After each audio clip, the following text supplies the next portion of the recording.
We have already got a stone heart when we come to Sahaja Yoga, and we have a brain either full of ego or superego.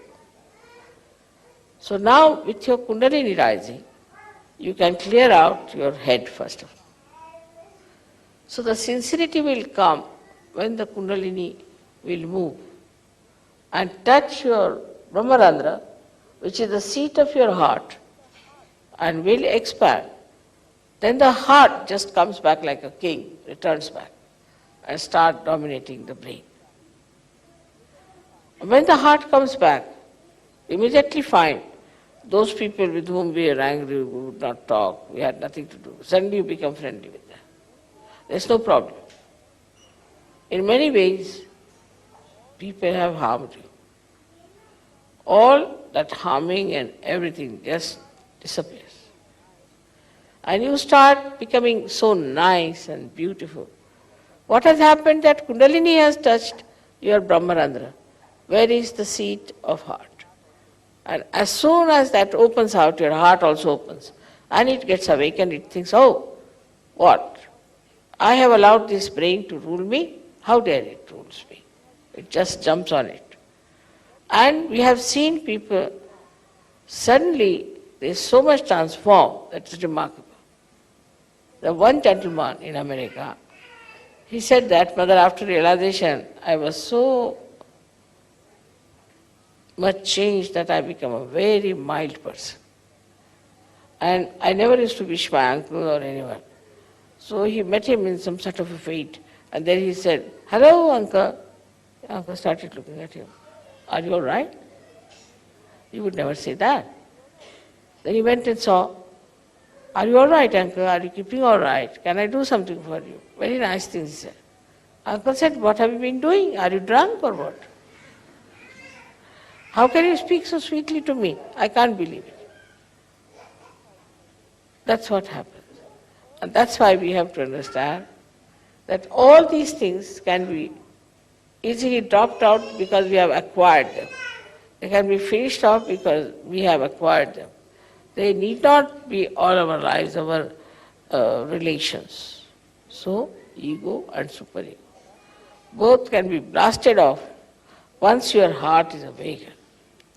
So, when we are dealing with people, we have to break the ice also by communicating with others in a very decent manner. Like telling yourself, no, I don't believe that this man is so bad. Let me look after him. He may be all right. I don't think he's so bad.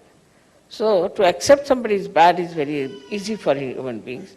And once they start accepting such a thing, then they build up a kind of a fortress in which they live and they think they are the best people. And nobody else is good. And thus the whole community, the whole society, the whole humanity gets bitten by these ideas.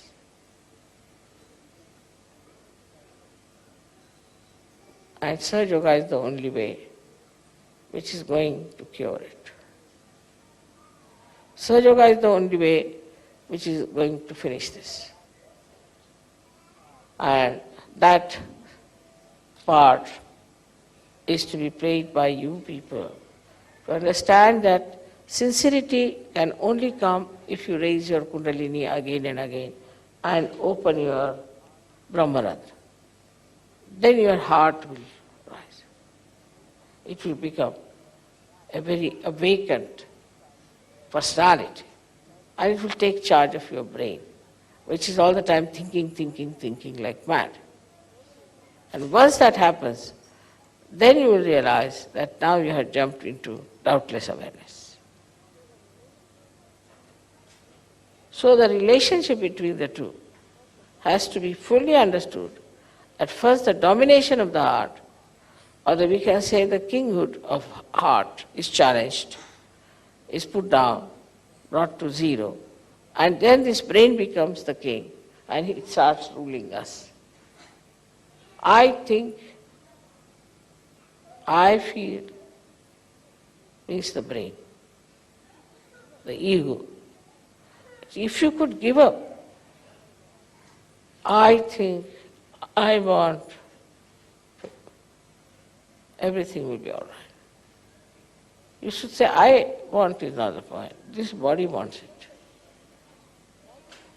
You separate yourself. Gradually you start separating yourself from all such situations by never saying, I want. This body, this hand, this head. You start separating. And once you are separated, all these barriers of ego and superego will disappear. But as it is, also it's very easy to get rid of these two. It's very easy to get rid of these two. Only by raising your Kundalini and breaking your Brahmarandra. This is the greatest achievement that you have got, that you can break your Brahmarandra, make your Kundalini get connected with all-pervading power. That's why I always say you must meditate and you must be in thoughtless awareness that it works out.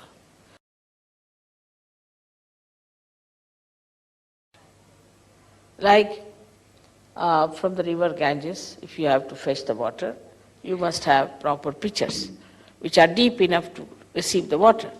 But if you take a stone, what can you bring out of it? But the Ganges flows. It is what it is. It has its all capacities in it.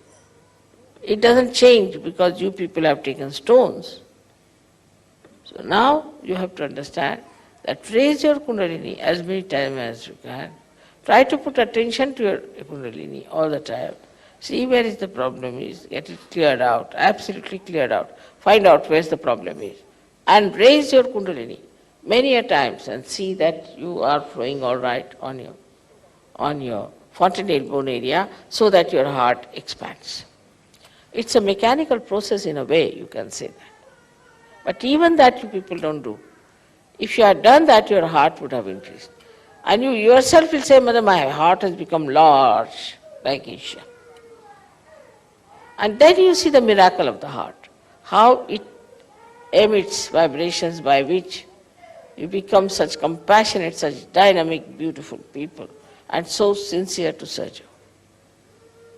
This is the way we have to weave ourselves in our heart, because human beings are very delicate, very beautiful things. And to beautify them, you have to say beautiful things. This tongue is not for saying harsh things, for making fun of others, for teasing others, but is for saying something, such a beautiful thing, that the another person also imbibes that beauty. I've seen some nice things people have said, and that lingers in my mind. And I said, when will I have chance to say these things to others? So think about it, that now, you see, very nice sentence, huh? This was a very sweet thing they said. All right. So now, where should I use this? As I go to the shops, I see something. Ah, that's good. That will be good for a particular person. Let's buy that. In the same way, if you find these nice feelings, and nice emotions, and nice things said, then what do? You collect them, all these things, keep them, and use them at the right time, at the right place. This is what is the wisdom of Sri Ganesha. Innocent people are the most sincere people.